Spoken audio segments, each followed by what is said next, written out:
தமிழகத்தில் இருக்கக்கூடிய 12,617 ஊராட்சிகளில் இதுபோன்ற கிராம சபை கூட்டங்களை நடத்திட வேண்டும் என்று மாவட்ட கழக செயலாளர்கள் சட்டமன்ற உறுப்பினர்கள் அடங்கிய கூட்டத்தில் முடிவெடுத்து அந்த பணியை நியாயமாக கடந்த 3ஆம் தேதி இதை தொடங்கி இருக்க வேண்டும். நாம் 3ஆம் தேதி என்று அறிவித்தவுடன் வேண்டுமென்றே திட்டமிட்டு அதிமுகவை பொறுத்தவரையில் இதை எப்படியாவது தடுத்து நிறுத்த வேண்டும் என்பதற்காக 2ஆம் தேதி சட்டமன்ற கூட்டத்தொடர் என்று திடீரென்று ஒரு அறிவிப்பை வெளியிட்டார்கள். ஆக 2ஆம் தேதி என்று அறிவித்து விட்டால் சட்டமன்றத்திற்கு நாங்கள் போக மாட்டோம், 3ஆம் தேதி இந்த கிராம சபை கூட்டத்திற்கு போய்விடுவோம் என்று கருதி அந்த அறிவிப்பை வெளியிட்டார்கள். ஆனால் சட்டமன்ற கூட்டத்தொடர் ஒரு முக்கியமான கூட்டத்தொடர். அதுவும் இன்றைக்கு தமிழ்நாட்டில் எவ்வளோ பிரச்சனைகள் இருக்கிறது. மேகதாது பிரச்சனை, ஸ்டெர்லைட் ஆலை பிரச்சனை, அதுபோல விவசாயிகளுடைய பிரச்சனை, நெசவாளர்களுடைய பிரச்சனை, அரசு ஊழியர்களுடைய பிரச்சனை, இப்படி பல பிரச்சனைகள் தலைவிரித்து ஆடிக்கொண்டிருக்கக்கூடிய நேரத்தில் சட்டமன்ற கூட்டத்திற்கு செல்ல வேண்டும் என்று நாங்கள் முடிவு செஞ்சு இந்த கிராம சபை கூட்டத்தை கொஞ்சம் தள்ளி வைக்கலாம் என்று யோசித்து அதற்கு பிறகு இன்று சட்டமன்ற கூட்டத்தொடர் நேற்றைக்கு முடிவடைந்திருக்கிறது. முடிவடைந்த உடனே இன்று இந்த பணியை நாங்கள் தொடங்கி இருக்கிறோம். இன்று நான் தலைவரை ஈன்றெடுத்த இந்த திருவாரூர் மாவட்டத்தில், இந்த திருவாரூர் தொகுதியில், இந்த புலிவலம் பகுதியில் நான் தொடங்குகிறேன். நான் ஒரு கோவிலுக்கு வந்த உணர்வை நான் பெறுகிறேன். கோவில் என்று சொன்னால் கடவுள் இருக்கக்கூடிய கோவிலை சொல்லுகிறேன் என்று நீங்கள் கருதிவிடக்கூடாது. கிராமம் கிராமம் என்பது ஒரு கோவில். மகாத்மா காந்தி அவர்கள் கிராமத்தை தான் கோவில் என்று சொல்வார். கிராமம்தான் முக்கியம். கிராமம் இல்லை என்று சொன்னால் நகரம் இல்லை, பேரூராட்சி இல்லை, மாநகரம் இல்லை. கிராமம்தான் முக்கியம். கிராமம்தான் உயிர் நாடி. ஆக அப்படிப்பட்ட கிராமத்திற்கு வந்திருக்கிறோம். இன்னும் வெளிப்படையாக சொல்லணும்னா அரசியலே எங்கே உருவாச்சுன்னு கேட்டிங்கன்னா இது போன்ற கிராமங்களில் தான் அரசியலே உருவாக்கி இருக்கிறது. நீங்கள் எல்லாம் ஒரு முறை இல்லை, 2 முறை ஏற்கனவே தேர்ந்தெடுத்ததை விட இந்த முறை அதிகமான வாக்கு வித்தியாசத்தில் வெற்றி பெற வச்சு சட்டமன்ற உறுப்பினராக நீங்கள் தேர்ந்தெடுத்தீங்களே நம்முடைய தலைவர் கலைஞருடைய இந்த திருவாரூர் தொகுதியில். நமக்கெல்லாம் ஒரு பெரிய குறை, அவர் இல்லைங்கிற குறை. அந்த குறை யாராலும் நிவர்த்தி செய்ய முடியாது. என்னுடைய உருவத்தில் மட்டுமல்ல, உங்களுடைய உருவத்திலும் இருக்கிறார், உங்களுடைய உருவத்திலும் இருக்கிறார். அதுதான் உண்மை. ஆக அந்த இடத்தை பூர்த்தி செய்ய இடைத்தேர்தல் அறிவிக்கப்பட்டுச்சு. இடைத்தேர்தலை மனப்பூர்வம் வரவேற்கிறோம். இடைத்தேர்தல் வந்தால் நாம தான் வெற்றி பெற போகிறோம். இல்லை யாருக்கும் எல்லாம் சந்தேகம் இருக்க போகிறதில்லை. ஆனால் ஒரு ஓர வஞ்சனையோடு நியாயமாக இந்த திருவாரூர் தொகுதிக்கு முன்னாடியே 18 எம்எல்ஏக்கள் காலியான இடம். அதே மாதிரி திருப்பரங்குன்றம் அது ஒரு தொகுதி 19, 20 திருவாரூர். ஆக 20 தொகுதிக்கும் சேர்த்து தேர்தல் வச்சிருக்கணும், இடைத்தேர்தல் வச்சிருக்கணும். சரி, திருப்பரங்குன்றமாவது வழக்கு இருக்கு அப்படின்னு ஒரு காரணத்தை சொல்லலாம். ஆனால் ஸ்டே கொடுக்கல. நீதிமன்றத்தில் கூட தேர்தல் நடத்தக்கூடாதுன்னு தடை உத்தரவு போடல. ஆனால் தேர்தல் கமிஷன் மத்திய அரசினுடைய கைப்பாவியாக இருக்கிற காரணத்தினால ஒரு ஓர வஞ்சனையோடு வேண்டுமென்றே திட்டமிட்டு திருவாரூர் தொகுதியை தேர்தல் வச்சு ஒரு பல்ஸ் பார்த்து எப்படியாவது எதையாவது கொடுத்து பணத்தை கொடுத்து அராஜகத்தை நடத்தி தில்லுமுள்ளு செஞ்சு ஏன்னா 18 இடங்களில் தேர்தல் நடந்துச்சுன்னா எல்லாரும் எல்லா இடத்துக்கும் போயிடுவாங்க, ஒரே இடத்துக்கு வர முடியாது. இதெல்லாம் ஒரு திட்டமிட்டு ஏதோ முயற்சியெல்லாம் ஈடுபட்டாங்க. ஆனால் நீதிமன்றத்துக்கு இந்த பிரச்சனை போச்சு.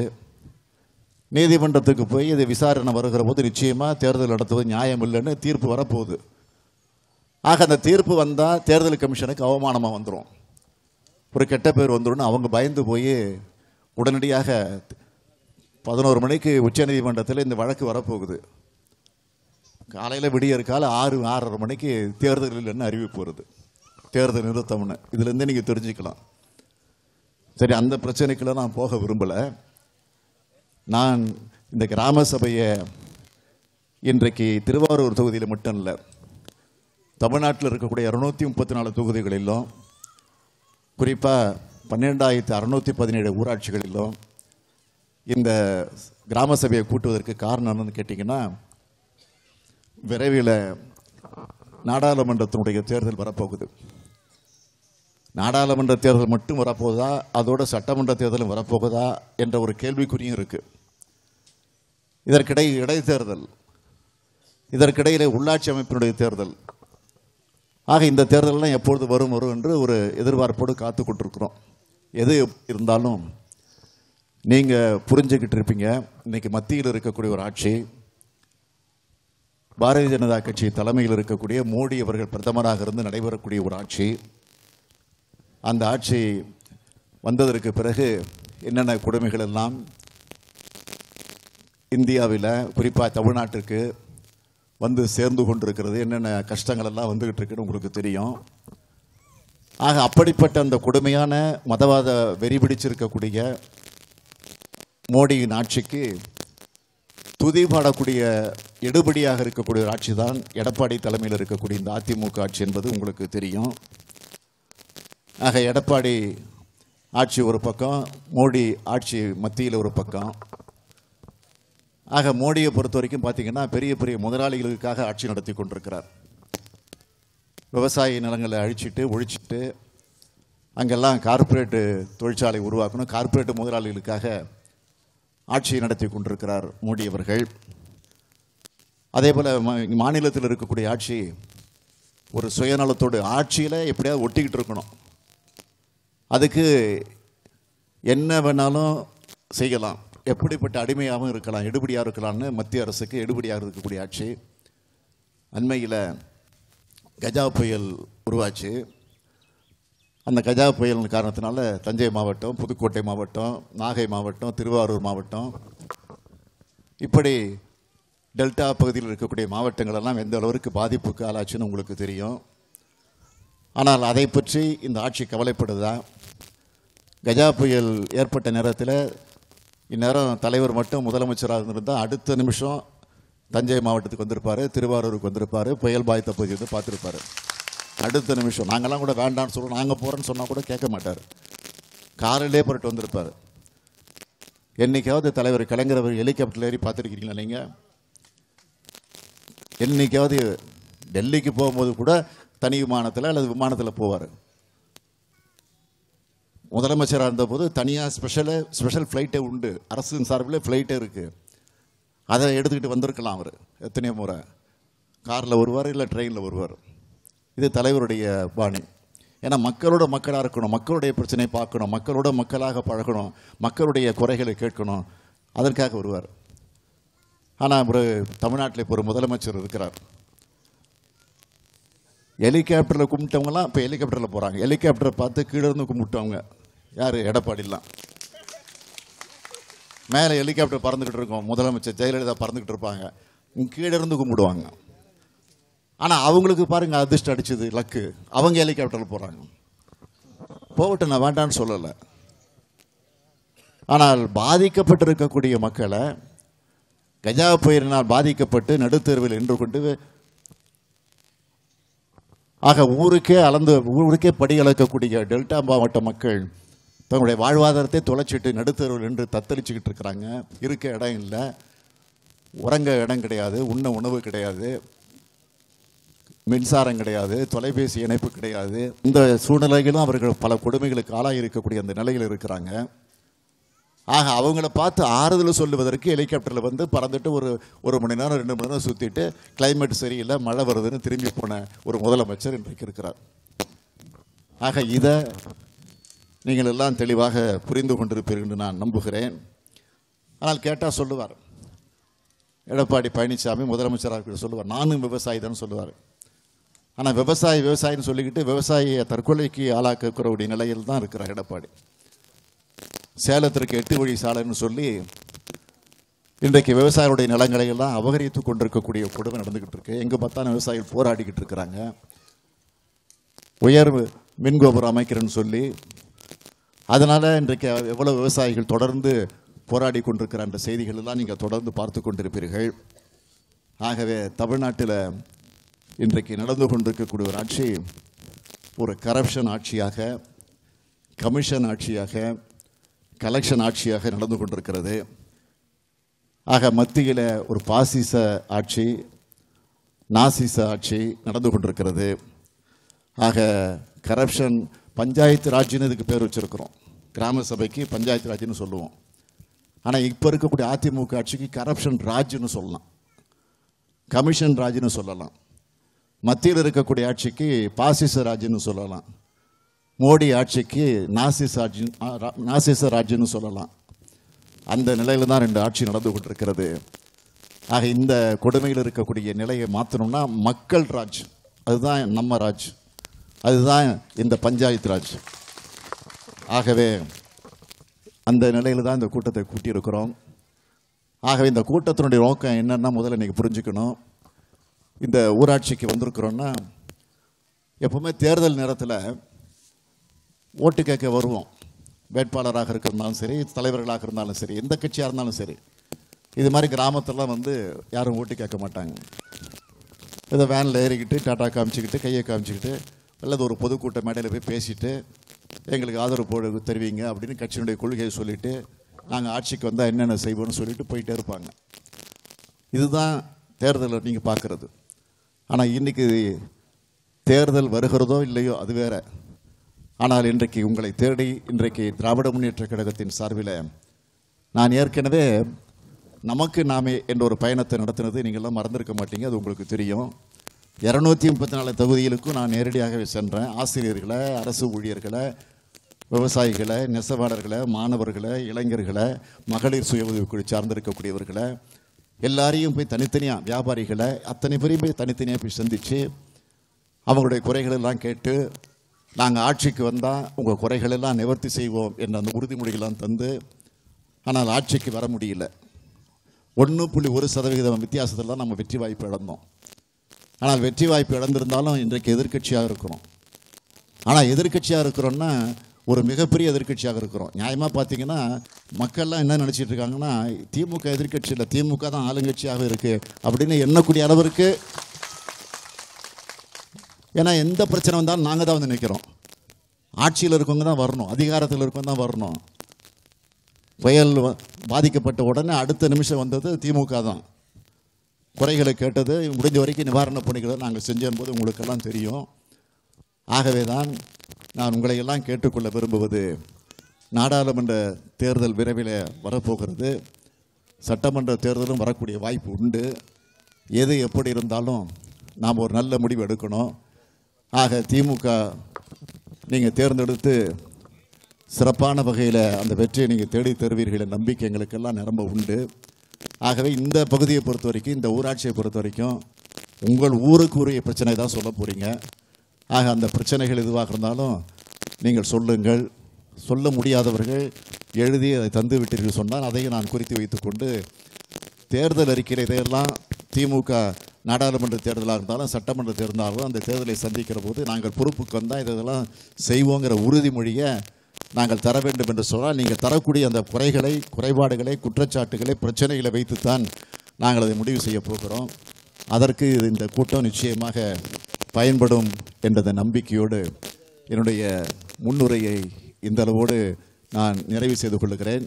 ஆக பேச இருக்கக்கூடியவர்கள் யார் என்று இருந்த இடத்துல நீங்கள் சொன்னால் உங்களிடத்துல இந்த மைக்கு கொண்டு வந்து நாங்கள் கொடுக்குறோம். அதாவது பிள்ளைங்களுக்கு சைக்கிள் கொடுக்கணும்னு சொன்னாங்க, ஐயா தான் சொன்னாங்க. அது இவ்வளவு நாளா கொடுக்கல. பஸ் பாஸ் இல்ல, பிள்ளைங்க படிக்கிற பள்ளிக்கூடத்துக்கு பஸ் பாஸ் இல்ல.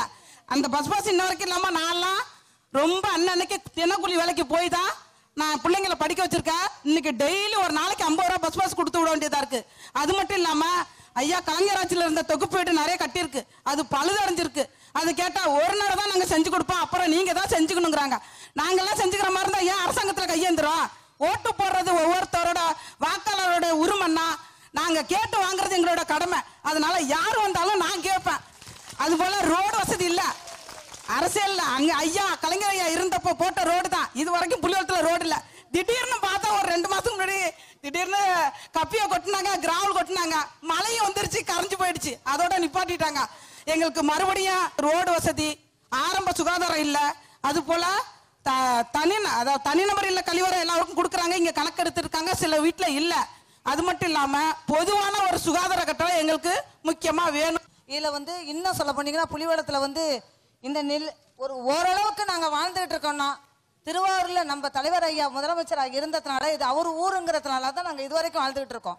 வேற எந்த உதவிகளும் வந்தாலும் அவங்க முதலமைச்சர் அவங்களுடைய ஊருங்கிறதுனால எங்களுக்கு எந்த உதவி வர்றதுக்கு வாய்ப்பே கிடையாது. இன்னும் சொல்லணும்னா மக்களுக்கு எங்களுக்கு பெண்களுக்கு வேலை வாய்ப்பு கம்மி, வாழ்வாதாரம்லாம் இழந்துட்டோம். அதனால மகளிர் குழு நிறைய பேர் இருக்காங்க, 2500 பேர் இருக்காங்க. எல்லாரும் கடன் சுமையில இருக்காங்க, தொழில் கிடையாது. 100 நாள் வேலை வாய்ப்பு வாரத்துக்கு 4 நாள் 3 நாளா இருந்து இப்ப 2 நாள் 1 நாளா வந்துருச்சு. பிரிச்சு கொடுத்து ஒன்றும் செய்ய முடியல. தயவு செய்து ஆண்டு முழுவதும் 100 நாள் வேலை வாய்ப்பை ஏற்படுத்தி கொடுக்குற நிலைமையை நீங்க முதலமைச்சரா வந்தோன்னா செய்யணும். இல்லையா எங்களுக்கு ஒரு 1000 மகளிருக்கு ஒரு தொழிற்சாலையில வேலை செஞ்சு ஒரு வருமானத்துக்கு ஏழை பெண்கள் பிள்ளைகள் கஷ்டப்படாத அளவுக்கு ஒரு தொழிற்சாலை அமைச்சு கொடுக்கணும்னு இந்த சமயத்தில் உங்கள்கிட்ட நன்றி உணர்வோடு கேட்டுக்கொள்கிறேன். நன்றிமா, நன்றி. இங்கே இருக்கிற குளத்துக்கு வடிமடை கொல்லுமடை எல்லாம் அடைச்சிட்டாங்க. இந்த கஜா புயல்ல 5 நாள் கரண்ட் இல்லாதப்ப மக்கள் குளிக்கவே ரொம்ப சிரமப்பட்டாங்க. அப்பதான் குளத்தினுடைய அவசியம் எங்களுக்கு புரிஞ்சுது. நீங்க முதல்வராக வந்த உடனே அதுக்கு தனியா ஒரு மந்திரியை போட்டு அனைத்து நீர்நிலைகளையும் சீர் செய்து கொடுக்குமாறு தயவு அன்புடன் கேட்டுக்கொள்கிறேன் ஐயா. அதே மாதிரி பெருமா கோயில் குளத்தையும் சீர் செஞ்சு கொடுக்குற மாதிரி கேட்டுக்கொள்கிறேன். வணக்கம்.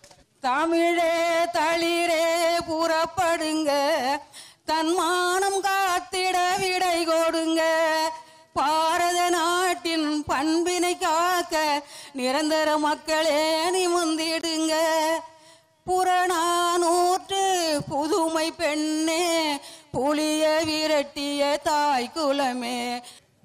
திருவாரூரில் உள்ள அரசு மருத்துவமனையில் வெளியேறுவதற்காக ஒரு வழியும் உள்ளே போர்வதற்காக ஒரு வழியும் இருக்கும்.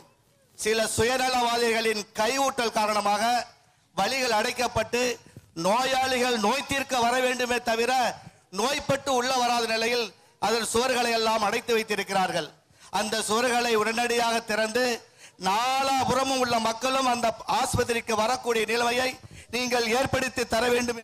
நாங்க ரொம்ப இந்த புயல்ல ரொம்ப நாங்க கஷ்டப்படுறோம். எங்களுக்கு ஒருத்தரும் மனுஷன் கிடையாது. எங்க வீட்டுக்காரவங்க முடியாதவங்க. இந்த ஈவோ பார்த்தாங்க, பார்த்துட்டு என் ஓடு லெட்டின்னு எல்லாம் பிரிஞ்சு போயிட்டு, சரி உனக்கு நான் எழுதிக்கிறேமான்னு சொன்னாங்க. இன்ன வரைக்கும் அதுக்கு எந்த புயலும் எந்த காரணமும் வரல, ஒண்ணுமே தெரியவே வரல. 100 நாள் வேலை 4 நாளைக்கு கொடுக்குறாங்க, 4 நாள் நிப்பாட்டிடுறாங்க. அந்த காசு கூட சரியா வரமாட்டுது. இந்த 100 நாள் காசு 4 நாள் செய்யற காசு சரியா வரமாட்டுது. அது என்னன்னு கேட்டாக்கா அங்க போய் கேட்டுங்க, எங்கள்கிட்ட சொன்னதை தான் நாங்க செய்வோம் அப்படின்னு எல்லா பேருமே சொல்றாங்க. எங்க போய் கேட்டாலும் ஒண்ணு கூட எங்களுக்கு வசதியே கிடையாது. இந்த கோயில்ல எங்க ஐயா தான் எங்களை பாதுகாத்து எங்களுக்கு வழி நடத்தி அந்த இருட்டிலையும் இந்த மழையிலையும் தண்ணிலையும் எங்களுக்கு உதவி செஞ்சு இன்னைக்கு நாங்க இருக்கிறோம். இந்த கூட்டத்தினுடைய நோக்கத்தை பற்றி நான் உங்களிடத்தில் தொடக்கத்தில் சொன்னேன். அதை நீங்களும் நன்றாக புரிந்து கொண்டு அதற்கேற்ற வகையில் ஒரு 16 பேர் இங்கு பேசியிருக்கிறீர்கள். அந்த 16 பேரில் ஒரு 14 பேர் பெண்கள் தான் பேசியிருக்கிறீங்க. ஆக பெண்கள் தான் அதிகம் பேசியிருக்கிறீங்க. அது உள்ளபடியே மகிழ்ச்சி தருகிறது. அது பாராட்டுக்குரிய ஒன்று. ஆக இங்கே இருக்கக்கூடிய குறைகளை, அதில் குறிப்பாக கஜா புயலில் பாதிக்கப்பட்ட நேரத்தில் ஆட்சி பொறுப்பில் இருக்கக்கூடியவங்க, அரசு பொறுப்பில் இருக்கக்கூடியவங்க, அதிகாரத்தில் இருக்கக்கூடியவங்க எங்களை சரியாக கவனிக்கலை என்ற அந்த குறையை சொன்னீங்க. இது இந்த புலிவலம் பகுதியில் மட்டும் இல்லை, ஒட்டுமொத்தமாக இன்றைக்கு திருவாரூர் மாவட்டத்தில், நாகை மாவட்டத்தில், தஞ்சை மாவட்டத்தில், புதுக்கோட்டை மாவட்டத்தில் இது எல்லா பகுதியிலும் இருக்கக்கூடிய குறைகள் தான். ஒரு 5-6 நாள் சட்டமன்றம் நடந்துச்சு. அந்த சட்டமன்றத்தில் நான் இதை பற்றி பேசியிருக்கிறேன். அதேபோல் நம்ம சட்டமன்ற உறுப்பினர், திமுக சட்டமன்ற உறுப்பினர்களும் இதை பற்றி பேசியிருக்கிறோம். ஆனால் முதலமைச்சரும் சம்பந்தப்பட்ட அமைச்சர்களும் என்ன பதில் சொல்கிறாங்கன்னா, எந்த குறையும் இல்லை, எல்லாம் சரி பண்ணிட்டோம், எல்லா நிவாரணம் எல்லாம் போய் சேர்ந்துருச்சு அப்படின்னு ஒரு அப்பட்டமாக அபாண்டமாக ஒரு பொய்யை சட்டமன்றத்தில் தொடர்ந்து சொல்லிக்கிட்டு இருக்கிறாங்க. ஆக நாங்கள் கூட சொன்னோம், நாங்கள் சொல்வது பொய்யா, நீங்கள் சொல்வது பொய்யா, நீங்களே வாங்க, பாதிக்கப்பட்ட இடத்துக்கு நாங்களே அழைச்சிட்டு போகிறோம், அங்கே வந்து கேட்குறோம், கேட்டதுக்கு பிறகு அப்போயாவது அந்த உதவியில் உடனே செய்யுங்க அப்படின்லாம் கூட சொல்லி பார்த்தோம். ஆனால் அதெல்லாம் கேட்குற மாதிரி இல்லை அவங்க. அதான் அவ்வளவு பொய்யும் ஒரு உண்மைக்கு மாறான செய்திகளையும் தொடர்ந்து சட்டமன்றத்தில் சொல்லிக்கிட்டு இருக்கிறாங்க. இதுதான் நடந்துக்கிட்டு இருக்கு. ஆக ஒரு நம்பிக்கையோடு இருக்கிறீங்க. நீங்கள் என்ன நம்பிக்கைன்னா, நீங்கள் தான் ஆட்சிக்கு வரப்போகிறீங்க, அந்த நம்பிக்கை எங்களுக்கு இருக்குது. எங்களுக்கு இருக்கோ இல்லையா, இப்போ அதிகமாக உங்களுக்கு தான் அதிக நம்பிக்கை இருக்குது. அது நல்லா நான் பார்க்குறேன். இது இந்த புலிவலம் பகுதியில் மட்டும் இல்லை, ஒட்டுமொத்தமாக தமிழ்நாட்டில் இருக்க எல்லா மக்களுமே அதை எதிர்பார்த்து காத்துக்கிட்டு இருக்கிறாங்க. ஆக எந்த நம்பிக்கையோடு இருக்கீங்களோ அந்த நம்பிக்கைக்கு பாத்திரமாக இருந்து நான் என்னுடைய கடமையை ஆற்ற திராவிட முன்னேற்ற கழகத்தினுடைய சார்பில் நாங்கள் தயாராக இருக்கிறோம். அதில் எந்த மாற்றமும் கிடையாது. இப்போ நம்ம ஆட்சியில் இல்லை, திமுக பொறுத்த வரைக்கும் ஆட்சியில் இல்லை. ஆட்சியில் இல்லாத நேரத்திலேயே நீங்களாம் மறந்துருக்க மாட்டீங்க, புயல் வந்த உடனே முதல்ல வந்தது திமுக தான், நான் தான் வந்தேன். அதே மாதிரி பாதிக்கப்பட்ட பகுதிகளுக்கு அங்கங்கே இருக்கக்கூடிய நம்முடைய மாவட்ட செயலாளர்கள், ஒன்றிய செயலாளர்கள், பேரூராட்சி செயலாளர்கள், ஊராட்சி செயலாளர்கள் எல்லாம் திமுக சார்பில் என்னென்ன பணிகள் எல்லாம் செஞ்சாங்க. அதாவது அவங்க சக்திக்கு மீறி பல விஷயங்களை செஞ்சு கொடுத்தோம். ஆகவே நான் உங்களை எல்லாம் கேட்டுக்கொள்ள விரும்புவது, உங்களுடைய கனவு நிச்சயமாக திராவிட முன்னேற்ற கழகத்துடைய ஆட்சி நிறைவேறுகிற போது அது நிறைவேற்றப்படும். கலைஞர் அவர்கள் எப்போதுமே சொல்லுவார், தேர்தல் நேரத்தில் வாக்குறுதி சொல்கிறப்போ, தேர்தல் அறிக்கை சொல்கிறப்போ, சொன்னதை செய்வோம், செய்வதைத்தான் சொல்வோம் என்று. ஆக கலைஞர் அவர்கள் சொன்னதை மட்டும் இல்லை, செய்கிறது மட்டும் இல்லை, சொல்லாததையும் செஞ்ச தலைவர் தான் நம்முடைய தலைவர் கலைஞர் அவர்கள் என்பது உங்களுக்கெல்லாம் நன்றாக தெரியும். ஆனால் இப்போ இருக்கக்கூடிய ஆட்சி, அதிலும் குறிப்பாக மத்தியில் இருக்கக்கூடிய மோடி தலைமையில் இருக்கக்கூடிய ஆட்சி, அவர் பிரதமராக வர்றதுக்கு என்னென்ன பொய்யெல்லாம் சொன்னாங்க, மக்களிடத்துலலாம் போய் என்னென்ன தவறான பிரச்சாரம்லாம் பண்ணாங்க உங்களுக்கு தெரியும். வந்த உடனே என்ன சொன்னார் தெரியுமா, நான் ஆட்சிக்கு வந்தா, நான் பிரதமராக வந்துட்டா இந்தியாவில் இருக்கக்கூடிய ஒவ்வொருவருக்கும், தனிப்பட்ட முறையில் ஒவ்வொருவருக்கும் பேங்க்கில் 15 லட்சம் ரூபாய் டெபாசிட் செய்வேன்னார். வெளிநாட்டில் இருக்கக்கூடிய கருப்பு பணத்தை மீட்டுக்கிட்டு கொண்டு வந்து அதையெல்லாம் பிரித்து இந்தியா முழுக்க இருக்கக்கூடிய எல்லாருக்கும், ஒவ்வொரு தலைக்கும் ஒவ்வொருத்தருக்கும் ₹1 ₹2 இல்லை, 15 லட்சம் ரூபா பேங்க்லேயே டெபாசிட் பண்ணுவேன்னாரு. சொல்லி கிட்டத்தட்ட எத்தனை வருஷம் ஆச்சு? அடுத்த பார்லிமெண்ட் எலெக்ஷன் வரப்போகுது, இன்னும் ஒரு 6 மாதத்தில் பார்லிமெண்ட் எலெக்ஷன் வரப்போகுது. ஆக 4.5 வருஷம் ஆயிடுச்சு. நான் கேட்குறேன், யாருக்காவது ஒருத்தருக்காவது 15 லட்சம் வேணாம், ஒரு 15,000 கூட வேணாம், ஒரு 15 ரூபாய் போட்டிருக்காங்களா? கிடையாது. ஆக இதை கேட்டோம். உடனே அங்கே இருக்கக்கூடிய நிதின் கட்கரின்னு ஒரு மந்திரி இருக்கார், மத்திய அமைச்சர், அடுத்த பிரதமர் அவர் தானாங்கிற ஒரு பிரச்சனைலாம் கூட இப்போ வந்திருக்கு. அந்த அளவுக்கு செல்வாக்குள்ள ஒரு அமைச்சர் நிதின் கட்கரி. அவர் என்ன சொன்னார்னா, நாங்கள் தேர்தலுக்காக சொன்னோம், பொய் சொன்னோம், அப்பட்டமாக சொன்னார். ஒரு மந்திரியே சொன்னார், நாங்கள் தேர்தலுக்காக சொன்னது, அதை நம்பி ஓட்டு போட்டாங்க, நாங்கள் ஆட்சிக்கு வருவோம்னு நினைக்கல, அதனால தான் இப்படிப்பட்ட உறுதிமொழிலாம் சொன்னோன்னு ஒரு அபாண்டமாக. ஆனால் கலைஞரை பொறுத்த வரைக்கும் அதான் சொன்னேன், சொன்னதைத்தான் செய்வார், செய்வதைத்தான் சொல்வார். கலைஞர் ஆட்சிக்கு வரதுக்கு முன்னாடி தான் சொன்னார், இலவச மின்சாரம் தருவேன்னாரு, விவசாயி பெருங்குடி மக்களுக்கு இலவச மின்சாரம் தருவேன்னாரு. அது எப்படி முடியும் எல்லாரும் கேட்டாங்க. அதெல்லாம் முடியவே முடியாதுன்னாங்க. ஆனால் ஆட்சிக்கு முதல் கையெழுத்து தலைவர் கலைஞர் 1 கிலோ அரிசி 2 ரூபாய்க்கு போட்டார். அடுத்தது இலவச மின்சாரம், 2வது கையெழுத்து. கோட்டை கூட போல, பதவி ஏற்றுக்கிட்ட மேடையிலே போட்டார். அடுத்தது விவசாய பெருங்குடி மக்களுடைய கடனை தள்ளுபடி பண்ணணுன்னார். அடுத்த முறை ஆட்சிக்கு வர்றப்போ மறந்துருக்க மாட்டீங்க, அதையும் தள்ளுபடி பண்ணார். ஆக தேர்தல் நேரத்தில் சொன்னதை செஞ்ச தலைவர் நம்முடைய தலைவர் கலைஞர் அவர்கள் என்பது உங்களுக்கு நல்லா தெரியும். ஆக அந்த தைரியத்தில் தான் நானும் இங்கே சொல்ல வந்திருக்கிறேன். இங்கே எல்லாம் வருத்தப்பட்டீங்க, கலைஞர் இல்லை, அவர் இல்லாட்டினாலும் அவருடைய உருவத்தில் உங்களை பார்க்குறோம். நீங்கள் தான் எங்களுக்கு அண்ணன், நீங்கள் தான் எனக்கு தம்பி, நீங்கள் தான் எனக்கு சகோதரன், நீங்கள் தான் எங்கள் அப்பா, நீங்கள் தான் அம்மா, பெருமையாக சொன்னீங்க. உறுதியோடு சொல்லுகிறேன், கலைஞர் அவர்கள் இல்லைங்கிற கவலை ஒரு பக்கத்தில் நமக்கு இருக்குது, இல்லைன்னு நான் மறுக்கலை. ஆக இல்லை என்று சொன்னாலும் அவர் விட்டு சென்று இருக்கக்கூடிய பணிகளை நான் ஏதோ சென்னையில் இருக்கக்கூடிய குளத்தூர் தொகுதியுடைய எம்எல்ஏ மட்டும் நினைக்காதீங்க. இந்த தொகுதியில் நம்ம வேட்பாளராக பூண்டி கலைவாணனை நிறுத்தணும். இடைத்தேர்தல் வந்தப்போ அவர் வேட்பாளர் கலைவாணன், நான் தான் வேட்பாளர், நீங்கள் மறந்துடாதீங்க. நான் தான் எம்எல்ஏ. இந்த தொகுதிக்கு உங்களுக்கு வர சீக்கிரமாக 2 எம்எல்ஏ கிடைக்க போகிறாங்க. கலைவாணனும் எம்எல்ஏ வரப்போகிறாரு, ஸ்டாலினும் ஒரு எம்எல்ஏ தான், நீங்கள் மறந்துடாதீங்க. ஆக அந்த நிலையிலிருந்து கழகத்தின் சார்பில் எல்லா பணிகளையும் நிறைவேற்றி நாங்கள் காத்திருக்கிறோம். நீங்கள் எதுக்கும் கவலைப்பட வேண்டிய அவசியம் இல்லை. ஆகவே இவ்வளவு பொறுமையாக இருந்து, இவ்வளோ அமைதியாக இருந்து இந்த நிகழ்ச்சியை நீங்கள் முதல் நிகழ்ச்சி இது. ஆக இந்த முதல் நிகழ்ச்சியை மிக சிறப்பான வகையில் கம்பீரமாக நாங்கள் அடுத்து நடத்த இருக்கக்கூடிய நிகழ்ச்சிகளுக்கெல்லாம் இது ஒரு பெரிய உற்சாகத்தை எங்களுக்கு வழங்கியிருக்கு, பெரிய ஊக்கத்தை தந்திருக்கு. எந்த நம்பிக்கையோடு ஏதோ உங்கள் வீட்டுக்கு ஒரு கல்யாணத்துக்கு போகிற மாதிரி சிவி சிங்காரிச்சு ஜம்முன்னு வந்து உட்காந்து இந்த காட்சியை பார்க்குறப்போ இது ஏதோ புலிவலத்தில் நடக்கிற நிகழ்ச்சியாக நடக்கல, திமுக சார்பாக நடக்கக்கூடிய ஏதோ மேடை மாதிரி, ஏதோ திருமண விழா மாதிரி, நம்ம வீட்டில் நடக்கக்கூடிய ஒரு நிகழ்ச்சி மாதிரி கோலம் போட்டு இங்கே எல்லாம் உட்கார்ந்துருக்குற இந்த காட்சியை பார்க்குறப்போ உள்ளபடியே ஒரு கண்கொள்ளா காட்சியாக இருக்குது. இந்த காட்சியை பார்க்க நம்ம தலைவர் கலைஞர் இல்லையே என்கிற அந்த ஏக்கம்தான் உங்களுக்கு எப்படி இருக்கோ அது மாதிரி எனக்கு அந்த ஏக்கம் இருக்குது. ஆக என்ன ஏக்கம் இருந்தாலும் அவருடைய எண்ணங்களை, அவருடைய லட்சியங்களை, அவருடைய உணர்வுகளை, அவருடைய கொள்கைகளை, அவருடைய உணர்வுகளை நாம் நிறைவேற்றுகிற ஒரு நல்ல நிலையில் தான் இந்த பயணத்தை தொடங்கியிருக்கிறோம். ஆகவே இந்த பயணத்திற்காக வந்த எங்களை எல்லாம் இன்முகத்தோடு வரவேற்று மகிழ்ந்திருக்கக்கூடிய உங்களுக்கு நான் மீண்டும் ஒரு முறை நன்றி சொல்லி, கவலைப்படாதீங்க, நாங்கள் இருக்கிறோம்.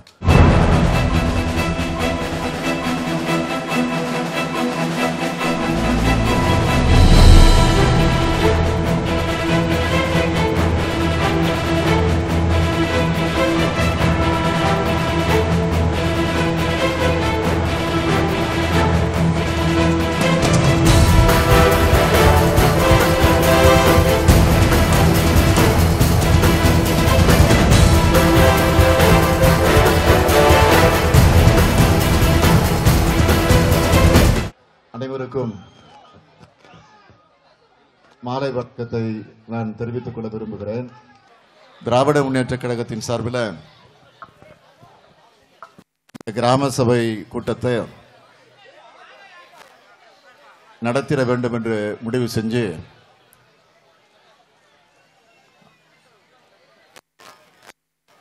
இன்னைக்கு காலையில் திருவாரூரில் நான் முதல்ல இதை தொடங்கி வச்சேன்.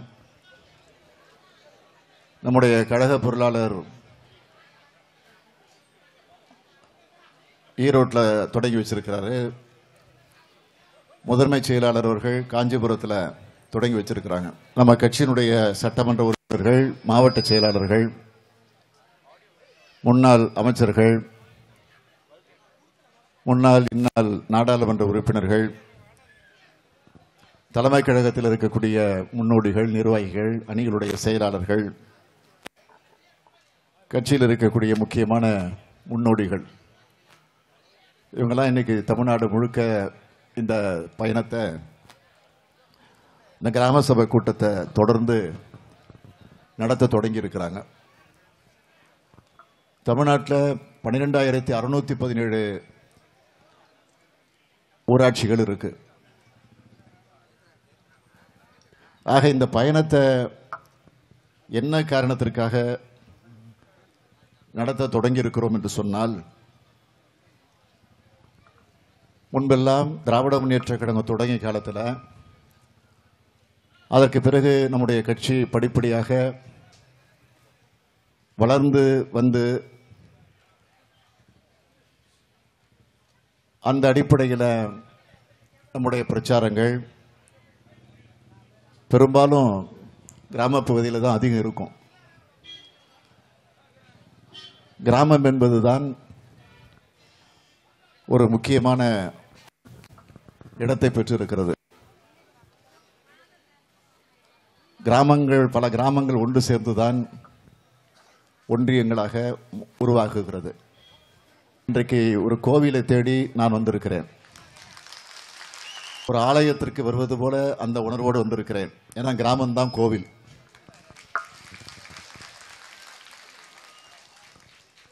ஆக அந்த கிராமத்தை நான் மறந்துவிட முடியாது, மறந்துவிடவும் கூடாது. உதாரணமாக ஒரு இடைத்தேர்தலோ அல்லது ஒரு பொது தேர்தலோ, நாடாளுமன்ற தேர்தலோ, சட்டமன்ற தேர்தலோ வருகிறது என்று சொன்னால் அப்பொழுது தமிழகத்தில் இருக்கக்கூடிய எல்லா ஊராட்சி பகுதிகளுக்கும் செல்ல முடியாது. பெரும்பாலும் தேர்தலுக்காக வரக்கூடிய தலைவர்களாக இருந்தாலும், முக்கியமான பேச்சாளர்களாக இருந்தாலும், அவங்கெல்லாம் நகரத்தோட முடிச்சுக்கிட்டு போயிடுவாங்க. மாநகரத்தோட, பேரூராட்சியோட, நகராட்சியோட பிரச்சாரத்தை முடிச்சுட்டு போயிடுவாங்க. ஆக கிராமங்களுக்கு முழுமையாக பிரச்சாரத்தை நடத்துகிறாங்கன்னா இல்லை. ஆக முன்பெல்லாம் கலை நிகழ்ச்சி நடக்கும், வில்லுப்பாட்டுகள் நடக்கும், நாடகங்கள் நடக்கும். ஆனால் இன்னைக்கு காலம் மாறி போச்சு. அது எப்படி மாறிச்சுன்னா, தொலைக்காட்சிகள் வந்துச்சு. டிவியிலேயே இப்போ எல்லா நிகழ்ச்சிகளையும் பார்த்துடுறோம். இப்போ அதையும் தாண்டி கையிலேயே வந்துருச்சு, அடக்கமாக செல்போன் வந்துருச்சு. இங்கே இருக்கக்கூடிய தாய்மார்கள் யாராவது ஒருத்தராவது செல்போன் இல்லாமல் இருக்கிறீங்களான்னு பார்த்தீங்கன்னா இல்லை. எல்லா இடத்துலையும் செல்போன் இருக்கு. எது இருக்கு இல்லையோ ஃபோன் இருக்கு. 1க்கு 2 கூட இருக்கு இப்போ சில இடத்துல. ஆக அந்த செல்போன்ல உலகத்தில் என்னென்ன நடக்குதோ அதெல்லாம் உடனுக்குடன் தொலைக்காட்சியில் வர்றதுக்கு முன்னாடி இப்போ அதில் வந்துருச்சு இப்போ செய்திகள். ஆக விஞ்ஞான ரீதியாக வளர்ச்சி பெறுகிற நேரத்தில், ஆனால் வந்திருக்கக்கூடிய அந்த தொலைக்காட்சிகளை, ஊடகங்களில் நம்முடைய இயக்கத்தை பற்றி, நம்முடைய இயக்கத்தினுடைய கொள்கையை பற்றி, நம்முடைய இயக்கத்தினுடைய லட்சியத்தை பற்றி, நம்முடைய தலைவர்களை பற்றி அந்த ஊடகங்கள் முறையா செய்யறாங்களா, சொல்றாங்களா, அந்த பிரச்சாரத்தை நடத்துறாங்களான்னா இல்லை. இங்கே பெண்கள் எல்லாம் ரொம்ப ஆர்வத்தோடு வந்திருக்கிறீங்க. இங்கே மட்டும் இல்லை, காலையில் கூட நான் புலிவளத்தில் திருவாரூர் தொகுதியில் இந்த கிராம சேவை நடத்தும் போது பார்த்தேன். அதே மாதிரி நம்முடைய கட்சியினுடைய தலைவர்கள், முன்னோடிகள் எல்லாம் இந்த கிராம சபை கூட்டத்தை பற்றி என்னிடத்தில் காலையில் தொடர்பு கொண்டு இந்த நேரம் வரையில் என்னிடத்தில் பேசிட்டு தான் இருக்கிறாங்க. எப்படி நடந்துச்சுன்னு டிவியில நானும் பார்த்தேன். ஆண்களை விட பெண்கள் தான் அதிகமானவருக்கு கலந்து கொள்ளக்கூடிய வகையில் இந்த கிராம சபை கூட்டம் நடந்துகிட்டு இருக்கு. அதிகமாக கலந்துக்கிறது மட்டும் இல்லை, ஆர்வத்தோடு கலந்துக்கிறாங்க. காலையில் புலிவளத்தில் 20 பேர் பேசுனாங்கன்னா அதில் 17 பேர் பெண்கள் தான் பேசுனாங்க. அந்த அளவுக்கு ஆர்வத்தோடு பங்கேற்கக்கூடிய அந்த காட்சிகள்லாம் நான் இன்று காலையிலிருந்து பார்த்து கொண்டிருக்கிறேன். அதுவும் இப்போ பெண்கள் இங்கே சீவி சிங்காரிச்சு இங்கே உட்காந்துருக்கிறீங்கன்னா எவ்வளோ ஆர்வத்தோடு வந்திருக்கீங்க. இந்த காட்சியை பார்க்கும்போது இது ஏதோ கட்சி நடத்தக்கூடிய நிகழ்ச்சியாக கூட நீங்கள் வரல, ஏதோ நம்ம வீட்டில் நடக்கக்கூடிய ஒரு நல்ல மங்களகரமான நிகழ்ச்சி நடக்குது. அந்த நிகழ்ச்சிக்கு போனோம். நம்ம புள்ள வருது, கலைஞருடைய புள்ள வருது, நம்மளுடைய மண்ணின் மைந்தராக இருக்கக்கூடிய தலைவருடைய புள்ள வருது. அதுவும் தலைவருடைய மறைவுக்கு பிறகு அவர் வகித்து வந்த அந்த தலைவர் பொறுப்பை ஏற்றுக்கிட்டு நம்ம ஊருக்கு வருது.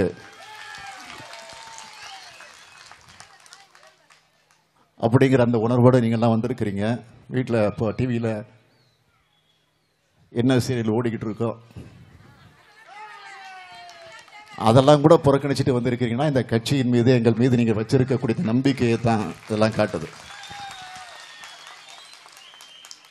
ஆக அப்படிப்பட்ட இந்த நிகழ்ச்சிக்கு வந்திருக்கக்கூடிய உங்களையெல்லாம் நான் மாவட்ட கழகத்தின் சார்பில், ஒன்றிய கழகத்தின் சார்பில், ஊராட்சி கழகத்தின் சார்பில், என் தலைமை கழகத்தின் சார்பில் என்னுடைய சார்பில் உங்களை எல்லாம் மீண்டும் ஒரு முறை வருக வருக வருக வருக என நான் வரவேற்க விரும்புகிறேன். ஆக நான் சொன்னேன், ஆலயம்தான் இது, கோவில் தான் இந்த கிராமம்னு. அரசியலே இங்கே தான் உருவாகி இருக்கு. காலையில் கூட நான் குறிப்பிட்டு சொன்னேன். இப்போ எலெக்ஷன் வருது, எம்பி எலெக்ஷன் வருது, எம்எல்ஏ எலெக்ஷன் வருது. ஆக ராஜ்யசபா எம்பியாக, நாடாளுமன்ற எம்பியாக, பார்லிமெண்ட் எம்பியாக நாம் தேர்ந்தெடுத்து டெல்லிக்கு அனுப்பிச்சு வைக்கிறோம். அதே மாதிரி சட்டமன்ற உறுப்பினர் தேர்ந்தெடுத்து சென்னையில் இருக்கக்கூடிய சட்டமன்றத்துக்கு அனுப்பிச்சு வைக்கிறோம். அங்கே இருக்கக்கூடிய டெல்லிக்கு நாடாளுமன்றத்துக்கு எம்பி தேர்ந்தெடுத்து அனுப்புகிறோம். அவங்கள தேர்ந்தெடுத்து அனுப்புறதுக்கு நீங்கள் தான் காரணம். அதை எப்படி தேர்ந்தெடுக்கிறீங்க? வாக்குச்சாவடிக்கு காலையில் எழுந்திரிச்சு போய் கியூ வரிசையில் நின்று அந்த கியூ வரிசையில் தள்ளு முள்ளுக்கெல்லாம் ஆளாகி நம்முடைய ஜனநாயக கடமையை நிறைவேற்றணும்னு அந்த ஓட்டை போட்டு தேர்ந்தெடுத்து அவர் அனுப்பிச்சு வைக்கிறீங்க. இது இப்போ இருக்கக்கூடிய முறை. ஆனால் ஒரு காலத்தில் இப்படியெல்லாம் முறை கிடையாது. குடவாலை, அந்த கிராமங்கள் ஒன்று சேர்ந்து குடவாலை முறையில் அந்த ஊருக்கு பிரதிநிதியாக இருந்து பணியாற்ற ஒருவரை தேர்ந்தெடுக்கிறோம். அதுக்கு இன்றைக்கும் அடையாளம் இருக்குது, கல்வெட்டுக்கள் இன்றைக்கும் இருக்குது. இதே தஞ்சையில் ஒரு பள்ளிப்பாக்கம் என்கிற அந்த ஊரில் இன்றைக்கும் அந்த கல்வெட்டு இருக்குது. அதே மாதிரி காஞ்சிபுரம் மாவட்டத்தில் உத்தரமேரூரில் அந்த கல்வெட்டு இருக்குது. குடவாலை மூலமாக ஒரு பானையை வச்சு அங்கே இருந்த கிராமத்தில் இருக்கக்கூடிய மக்கள் அந்த குடவாலையில் எழுதி போட்டுருவாங்க.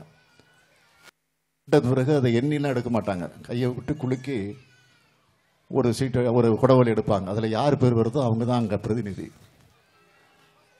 இப்படி தேர்தல் நடந்திருக்கு. அப்போ அதுவும் இப்போ 2 இடத்துல தான் இருக்கு. எங்க?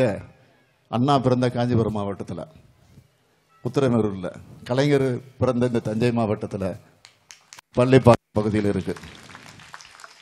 ஆக இதுவே பெரிய பெருமை. அண்ணாவும் கலைஞரும் நமக்கு தலைவர். ஆக அவர்களுடைய பிறந்த ஊரில் தான் இந்த கல்வெட்டை இன்னைக்கும் இந்த குடவோலை ஒரு கல்வெட்டு இருக்குன்றதை புரிஞ்சுக்கிட்டோம்.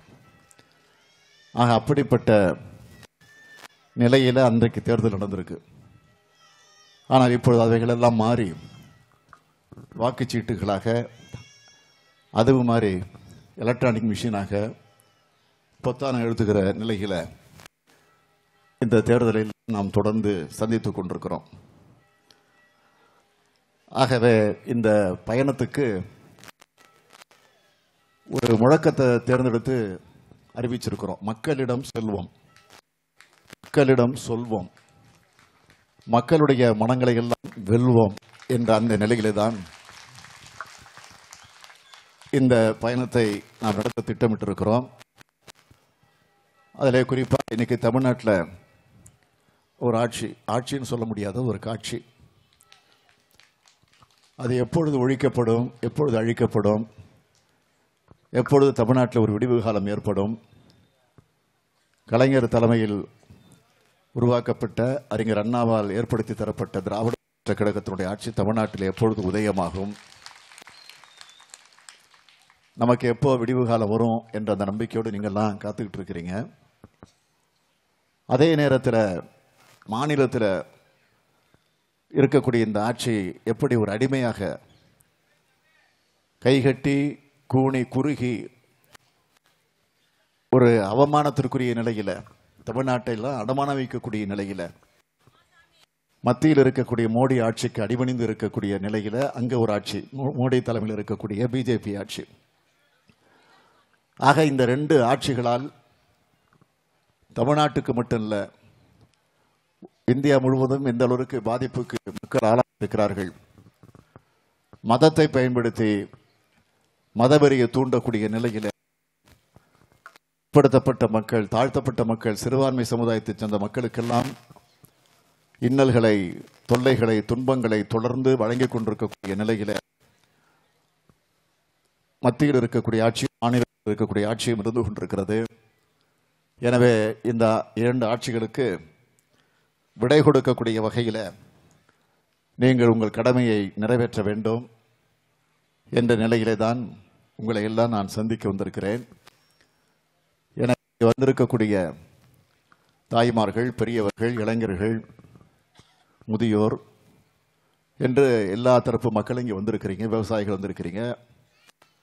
ஆக எல்லா தரப்பும் வந்திருக்கக்கூடிய மக்கள் அனைவரும் அவரவர்களுக்கு பல கருத்துக்கள் உண்டு, பல உணர்வுகள் உண்டு. இந்த ஊராட்சியை பொறுத்த வரைக்கும் என்ன குறைகள், என்ன பிரச்சனைகள் என்பதை பற்றி நீங்கள் ஏற்கனவே எங்களுடைய கழக நிர்வாகத்தில் எடுத்துச் சொல்லியிருந்தாலும், ஊராட்சி செயலாளரிடத்தில் அந்த பிரச்சனைகள் எல்லாம் நீங்கள் சுட்டிக்காட்டி இருந்தாலும்,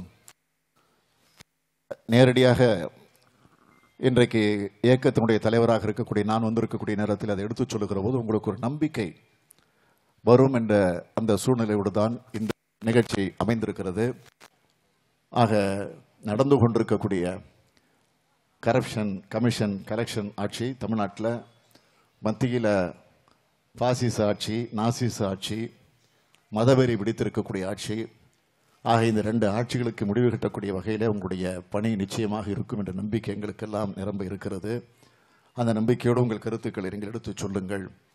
புதிய ஆண்டிலே நாம் புதுமை காணுவோம், புதிய வாழ்விலே அன்பு இனிமை காணுவோம், இறையரசின் வழியிதே,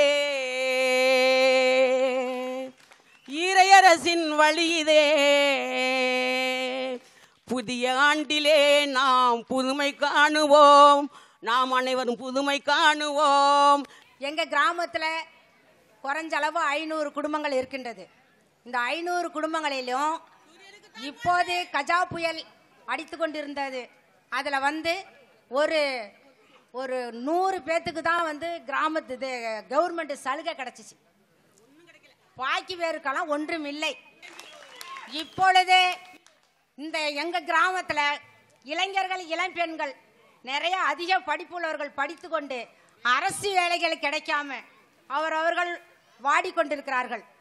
அடுத்தது வயதானவர்களுக்கு இந்த ஓஏபி பணங்கள் கிடைக்கவில்லை, அவர்களும் புலம்பிக் கொண்டிருக்கிறார்கள். ஆகையினால் நம்ம தலைவர் இந்த பீரியடு வெற்றியோட எல்லா கஷ்டங்களையும் தீர்ப்பார் என்ற பெரும் மகிழ்ச்சியோட இந்த செய்தியை நான் வெளியிடுகின்றேன். இந்த நாட்டில் இப்போ நடக்கிற சட்டசபையாது என்ன ஊழல் நடக்க தெரியுங்களா? கஞ்சா, சாராயம், குடிபோதை எல்லாமே ஒவ்வொரு குடும்பமும் அழியிறாங்க. என் குடும்பம் 2வது அழிஞ்சிச்சு. என் மகன் செத்தான், சாராயம் குடிச்சு மது குடிச்சு செத்தான். நாட்டில் ஒழிக்கிறாங்களா? தலைவர் இருந்தார் கருணாநிதி, எங்க தலைவர் இருந்தாரு, அதை ஒழிச்சாரு, நாட்டு மக்களை முன்னேற்றினாரு, நான் பேசுற நினைச்சுக்காதீங்க எல்லாரும். எங்க குடும்பமே பாய்ச்சிச்சு. இந்த கட்சி ஆளணும், நாளை முதல்வர் வாழ்க. எங்களுக்கு கரும்பு பணம், நாங்கள் விவசாயி. இப்போ கஜா புயல்னால எங்களுக்கு 6000 கட்டை வாழைக்கட்டை சார்ந்துருச்சு. இதனால எங்களுக்கு எந்த பாதிப்பு இருந்து இதனால எங்கள் பிள்ளைங்களுக்கு இந்த வருஷம் நான் பள்ளி கடன் கூட ஸ்கூலுக்கு பணம் கட்ட முடியலை. ஆனாலும் வர்றாங்க, பார்க்குறாங்க, போயிட்டே இருக்கிறாங்க. அதுக்கு இன்ன வரைக்கும் நிவாரணம் கிடைக்கல. அதுக்கடுத்து 3 வருஷமாக கரும்பு போட்டோம், இன்ன வரைக்கும் நிலுவைத் தொகை கிடைக்கவே இல்லை. நிலுவைத் தொகையே 2 லட்சம் ரூபா வரணும். சாதாரணமாக ஒரு தரையில் உக்காந்த ஐயா அவங்களை எப்படியெல்லாம் நம்ம நேரில் பார்க்குறேங்கிற ஒரு சந்தோஷம் எனக்கு நெஞ்சே அடைக்குது. உண்மையில சொல்கிறேங்க. இதே இந்த படித்த இளைஞர்களும் சரி, படிச்சுட்டு அந்த காலத்துல இருந்து ஒரு 10 வருஷம் 12 வருஷ காலமா படிச்சவங்க எவ்வளவு பேர் மரடா ஆயிட்டாங்க தெரியுங்களா? செத்துட்டாங்க வேலை கிடைக்காம. ஐயாவோட கட்சியில இருக்கிறப்ப பாகுபடி இல்லாம வேலை போட்டு கொடுத்து எல்லாம் கவர்மெண்ட் 9வது படிச்சவங்க 10வது படிச்சவங்க எல்லாம் வேலையில இருக்காங்க அப்ப. ஆனா இப்ப எம்எஸ்சின்னு பிஎஸ்சின்னு பட்ட படிப்புன்னு பட்டதாரி இருக்கிறாங்க, போய் ஆடு மாடு மேய்ச்சிக்கிட்டு இருக்காங்க. இன்னைக்கு அந்த கொடுமையிலே நிறைய பேர் செத்து போயிட்டாங்க ஐயா. இளைஞர்களே நிறைய பேர் செத்து போயிட்டாங்க. நேர்மையுள்ள கட்சி தாங்க, உண்மையான தலைமை தாங்க. நேர்மையுள்ள கட்சி தாங்க, உண்மையான தலைமை தாங்க. சூரியன் கட்சி தாங்க, நம்ம தளபதியா கட்சி தாங்க. சூரியன் கட்சி தாங்க, நம்ம தளபதி ஐயா கட்சி தாங்க. இது என்றும் ஊழலை உழைக்க புறப்பட்ட சூரியன் கட்சி தாங்க. மதுக்கடையை நீங்க ஒழிக்கணும். மதுக்கடையை ஒழிச்சாதான் எல்லா கிராம மக்களும் பாமர மக்கள் இருந்து அனைத்து மக்களும் எல்லாருமே ரொம்ப கெட்டு ரொம்ப கஷ்டப்படுறது இந்த மதுக்கடையில தான் சார். கல்வியை வந்து அரசுரிமை ஆக்கியிருக்காங்க. ஆனா மதுக்கடையை வந்து அரசுரிமை ஆக்கிறாங்க. கல்வியை தான் சார் முதல்ல அரசுரிமை ஆக்கணும். நீங்க கல்வியை அரசுரிமை ஆக்கிட்டு மதுக்கடைகளை ஒழிச்சு மதுவை ஒழிச்சு இந்த போதையை அழிக்கணும்னு உங்களுக்கு கெஞ்சி மண்டாடி கேட்கிறேன் சார். ரேஷன் கடையில் வந்து ஒருத்தவங்க இருக்கிறவங்களுக்கு வந்து எந்த பொருட்களுமே இல்லைன்னு சொல்கிறாங்க அப்படின்றாங்க. அவங்கெல்லாம் பிள்ளைங்களால் கைவிடப்பட்டவங்களாகவும் யாரும் ஆதரவு இல்லாதவங்களா அவங்களாம் தான் இருக்காங்க. கண்டிப்பாக அந்த ஒருத்தவங்களுக்கு தான் முக்கியமாக நம்ம பொருட்களை கொடுக்கணும். ஏன்னா அவங்க மட்டும்தான் ரொம்ப கஷ்டப்பட்டு கூலி வேலைக்கு போயிட்டு வந்து அவங்க வந்து பொருட்களை வாங்க முடியாமல் எங்களுக்கு ஒரு கார்டு இருக்க ஒரு நபர் இருக்கிறவங்களுக்கு எங்களுக்கு தரமாட்டேன்றாங்கன்னு நிறைய பேர் கோரிக்கை வைக்கிறாங்க. ஐயா, கஜா புயலுக்காக நாங்கள் நிவாரணம் வந்தீங்களா இப்போ எப்படி கொடுத்துருக்காங்க பார்த்தீங்கன்னா உண்மையாகவே பாதிக்கப்பட்ட மக்களுக்கு கொடுக்கல. அரசியல்வாதிகள் வந்து பாதி எடுத்துக்கிட்டாங்க. இல்லை விஏஓ ஆர்ஐ தாசில்தார் அவங்கவுங்களும் சொந்தக்காரங்க யாரை அப்படி பார்த்து கொடுத்துருக்காங்க. உண்மையாக நாங்கள் பாதிக்கப்பட்டு 88 பேர் மனு எழுதியிருக்கோம். அவங்க நேராக வந்து ஆர்ஐ 32 பேருக்கு பார்த்தாங்க. இன்னைகளுக்கு அது கொடுக்கல. இதுக்காக நான் விஏஓ போய் பார்த்தா தாலுகா ஆஃபீஸ் போக சொல்கிறாங்க. தாலுகா ஆஃபீஸுக்கு போனால் இல்லைம்மா இன்னும் உங்களுக்கு விஏஓ உங்களுக்கு பாஸ் பண்ணவே இல்லை அப்படிங்கிறாங்க. இதே மாதிரி நான் பார்த்தீங்களே கை குழந்தைய வச்சுருக்கேன். இதே மாதிரி தான் நான் ஒவ்வொருத்துக்கும் அலைஞ்சிட்டு இருக்கேன். ஒரு தண்ணிக்காக இருந்தாலும் சரி எந்த போராட்டமாக இருந்தாலும் அலைஞ்சிட்டு இருக்கோம். உங்களை நேரடியாக பார்க்க முடியும் அப்படிங்கிற ஒரு காரணத்துக்காக தான் இதை நான் சொன்னேன். யான்னு கேட்டிங்கன்னா மத்திய அரசில் 1500 கோடி இப்போ கூட வாங்கினாங்க கஜா நிவாரணத்துக்காக. ஆனால் இது வந்து பாதிக்கப்பட்ட மக்களை வந்து சேர்ந்துச்சானா சேரலை. அப்போ இந்த பணமெல்லாம் எங்கே போகுது? மரியாதைக்குரிய எதிர்க்கட்சி தலைவர் அவர்களே, சர்க்கரை ஆலையில் கரும்பு போட்ட விவசாயிகளுக்கு 2 வருஷமாக நிவாரணத் தொகை வழங்கவில்லை. இதை நீங்கள் பெற்றுத்தர வேண்டும். நன்றி. எங்கள் கிராமத்தில் வந்து விவோ ஆரையெல்லாம் வந்து பார்த்தாங்க. எல்லா வீடும் இடிஞ்சு கிடக்குது. 4 வீட்டுக்கு தான் கொடுத்தாங்க, மற்ற வீட்டுக்கெல்லாம் கொடுக்கல. கால் இல்லாமல் அம்மா அப்பா புருஷன் கிடையாது புள்ள கிடையாது. கால் இல்லாமல் ஒரு ஊமை பொண்ணு குந்திருக்கு. அதுக்கு கொடுங்க சார், அதுக்கு எழுதுங்க சார்னா அதுக்கு எழுத மாட்டேன்ட்டாங்க. 4 வீட்டுக்கு அவங்க கட்சிக்காரங்களுக்கு முதல்ல 4 வீட்டுக்கு கொடுத்தாங்க, யாருக்குமே கொடுக்கல. திராவிட முன்னேற்ற கழக ஆட்சியில் எந்த சமயத்தில் கூட ஊராட்சி மன்ற தேர்தல் இது மாதிரி பிரேக் ஆனதே கிடையாது. ஊராட்சி எலெக்ஷன் வந்தால் தான் கிராமங்கள் வந்து வளர்ச்சி அடையும். அதுக்கு தான் எங்கள் மாதாக்கோட்டை கிராம மக்கள் சார்பாக பங்கு தந்தையர்கள் மூலமாக 2 மனுக்களை அண்ணன் தளபதி அவர்களிடம் அளித்துள்ளோம். தளபதி அவர்கள் இதோட மாதாக்கோட்டைக்கு எனக்கு தெரிஞ்சு 3ஆவது தடவை வர்றாங்க. மாதாக்கோட்டையை பொறுத்த வரைக்கும் இந்த பின்னாடி உங்களுக்கு பின்னாடி பெரிய குளம் இருக்குயா, அந்த குளத்தில் பார்த்தீங்கன்னா மழை பெஞ்சாக்க வருஷத்துக்கு 2 முறை நிறையும். ஆனால் இப்போ வரத்துக்கு வழி இல்லை. எல்லாம் வந்து எல்லா வாய்க்காலும் அடைப்பட்டு போச்சு. அதுக்கெல்லாம் மனு கொடுத்து அழுத்து போயிட்டோம். நாங்கள் பங்கு பெறன்னு வச்சிருக்கிறோம், லெட்டர் பேரில் தான் கொடுக்குறோம், ஒரு கவனமும் இல்லை. கலைஞர் அவர்கள் ஆட்சிக்கு வருவதற்கு முன்பெல்லாம் எத்தனையோ உறுதிமொழிகளை தந்திருக்கிறார். ஆனால் அந்த உறுதிமொழிகளை ஆட்சிக்கு வந்தவுடனே நிறைவேற்றி தந்திருக்கிறார் என்பது உங்களுக்கு எல்லாம் நல்லா தெரியும். தொகுப்பு வீடுகளை கட்டுவேன்னு சொன்னார். தாழ்த்தப்பட்ட சமுதாயத்திற்கு சமத்துவபுரங்களை உருவாக்குவோம், எல்லா மதத்தை சார்ந்தவர்களும் அதில் இருந்து வாழ வேண்டும் என்று ஒரு திட்டத்தை ஏற்படுத்தினார். நான் ஆட்சிக்கு வந்தால் விவசாயிகளுக்கு இலவச மின்சாரம் தருவேன் அப்படின்னு சொன்னார். வந்த உடனே 2வது கையெழுத்தை தான் போட்டார் ஃபைலில். அதுக்கு பிறகு கூட்டுறவு வங்கிகளை வாங்கி இருக்கக்கூடிய விவசாயியுடைய கடனை முழுமையாக ரத்து செய்வேன்னு கலைஞர் சொன்னார். அப்போ எல்லாம் கேலி பண்ண நாங்களே கூட நம்பல. அப்போ எப்படி விவசாய கடன் ரத்து 7000 கோடி ரூபாய்ச்ச எப்படி கலைஞர் ரத்து பண்றேன்னு சொல்றாரு, எப்படி முடியும் அப்படின்னு நாங்களே சந்தேகப்பட்டோம். ஆனால் கலைஞர் அவர்கள் ஆட்சிக்கு வந்து உடனடியாக 7000 கோடி ரூபாய் கடனை ரத்து செஞ்ச முதல்வர் தான் கலைஞர் அவர்கள் என்பது உங்களுக்கு தெரியும். ஆக சொன்னதை மட்டும் இல்ல, சொல்லாததையும் செஞ்சிருக்கக்கூடிய ஒரு முதல்வராக இருந்தவர் நம்முடைய தலைவர் கலைஞர் அவர்கள். ஆனால் இன்றைக்கு அந்த தலைவர் நம்மிடத்தில் இல்லை. ஆக அண்ணா துயிலக்கூடிய அந்த வங்க கடலோரத்தில் அவருக்கு பக்கத்தில் இன்றைக்கு அவர் ஓய்வெடுத்துக் கொண்டிருக்கிறார். அந்த இடத்தை வாங்குவதற்கு எவ்வளவு சிரமப்பட்டங்கிறதெல்லாம் உங்களுக்கு தெரியும். தலைவர் கலைஞர் அவர்கள் 5 முறை தமிழ்நாட்டுடைய முதலமைச்சராக இருந்தவர்.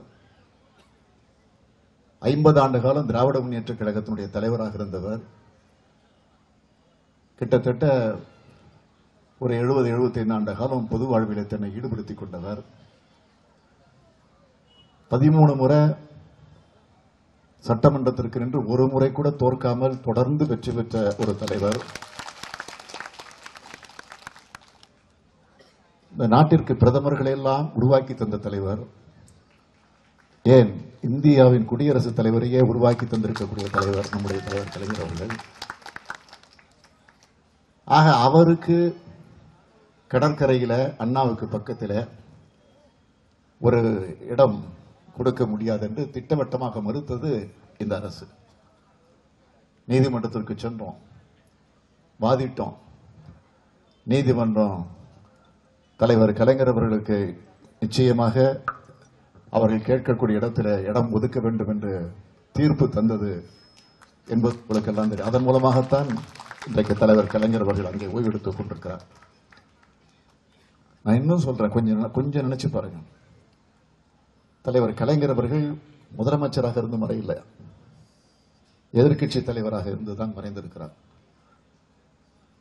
ஆக 7 ஆண்டு காலம் ஆட்சியில நம்ம இல்லை. அந்த மறைந்த தலைவருக்கு எவ்வளவு பெருமையை நாம தொடர்ந்து இன்றைக்கும் சேர்த்துக் கொண்டிருக்கிறோம். ஆக அவருடைய மறைவை குறித்த வரையில் கூட உடல்நலத்தை பற்றி கூட அவ்வப்போது அந்த செய்திகள் எல்லாம் கூட முறையாக கழகத்தின் சார்பில், என்னுடைய சார்பில், தெளிவாக மருத்துவமனையின் சார்பில் நாம வெளியிட்டுக் கொண்டிருந்தோம். உடல்நலம் எப்படி இருக்குன்னு ஒரு மணி நேரத்துக்கு ஒரு முறை, 2 மணி நேரத்துக்கு ஒரு முறை, ஒரு நாளைக்கு ஒரு முறையாவது அந்த செய்திகளை வெளியில சொல்லிக் கொண்டிருந்தோம். ஆனால் முதலமைச்சராக இருக்கக்கூடிய ஜெயலலிதா முதலமைச்சர் பதவியில் இருக்கிறார். ஆட்சி அதிமுக. அம்மையார் ஜெயலலிதாவுடைய மறைவு மர்மமாகவே இருக்கு. யாரு காரணம்?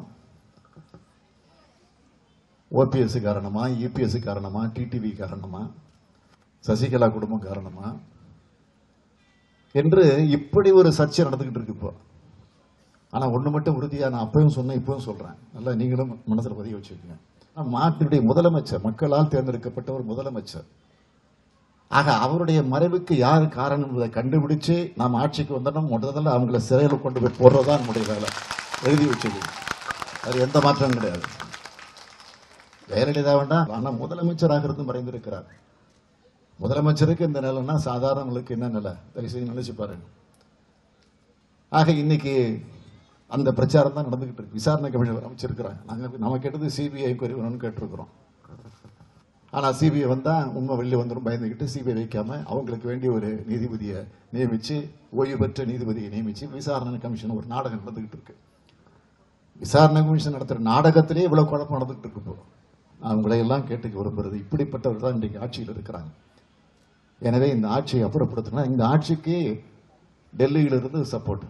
நியாயமா மைனாரிட்டி ஆட்சி, ஒரு மைனாரிட்டி நிலையில் இருக்கு, மெஜாரிட்டி இல்லை. அதுக்கெல்லாம் சப்போர்ட்டா பிஜேபி ஆட்சி.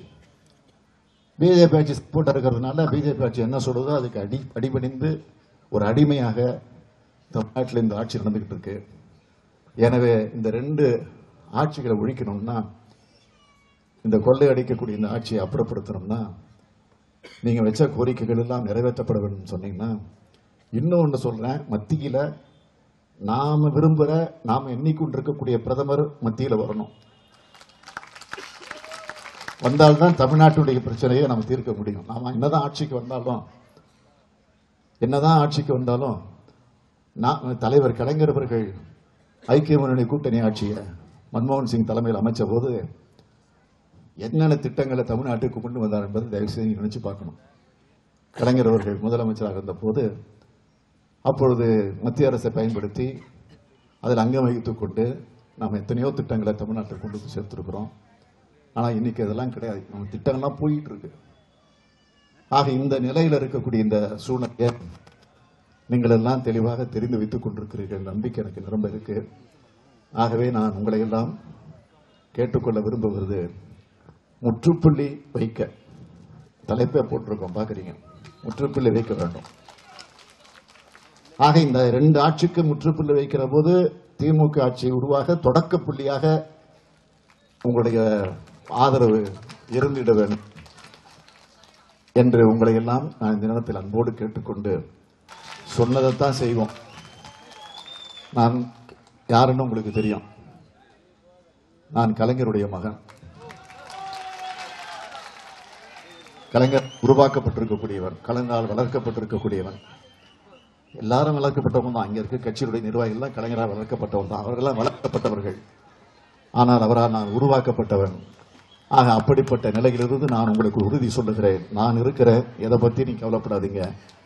வர இருக்கக்கூடிய தேர்தலில் திராவிட முன்னேற்ற கழகத்திற்கு ஒரு நல்ல ஆதரவை தாருங்கள்.